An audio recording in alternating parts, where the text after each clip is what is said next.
আজকে আমার গরুর খামারে বৃষ্টির জন্য অনেক কষ্ট হইতেছে। একমাত্র যারা গরু পালে তারাই বুঝতে পারে এই কষ্টটা। গরুকে আজকে খাবার দিতে দিতে প্রায় আসরের আজান দিয়ে ফেলেছি, অনেক লেট হইতেছে। আইসা দেখি অনেক ময়লা করে ফেলাইছে গোয়ালঘর।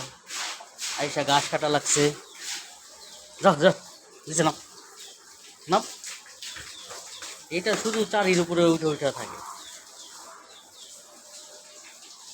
এটার কাজ হলে চারির উপরে উঠে থাকা।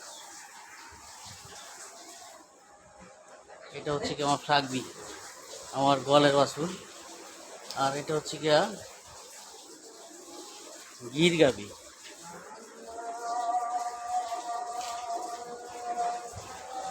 এডিএল কোম্পানির।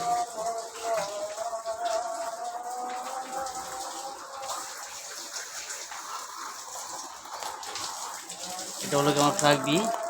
আল্লাহর রহমতে এটাকে বীজ দিছি 2 মাস হয়। এটাও এরিয়াল কোম্পানির। এটা হলো রাকিব সাহ, আমার সাথে হেল্প করে, কাজ করে। মাঝে মাঝে যখন বৃষ্টিতে আমি দোকানে ব্যস্ত থাকি, বেশি আসতে লেট হয়, তখন আমার সাথে কাজ করে। এমনকি তার বিনিময়ে পারিশ্রমিক দেওয়া হয়। এটার বাছুর হলো আমার গির। আর এইটা হচ্ছে কি আমার মুরব্বি গরু। হ্যাঁ হ্যাঁ, ওটা ওটা ওটা হালকা সুন্দর করে করে দিতে হবে। এইটা হচ্ছে কি আমার মুরব্বি গরু। এটা বাচ্চা দিছে 11টা। আর এটার বাচ্চা হলো গিয়া ফ্লাগবি, ওখানে জাস্টেন। এটার বাচ্চা এই দুইটা আছে আপাতত। আর এইটার বাচ্চা হলো গির।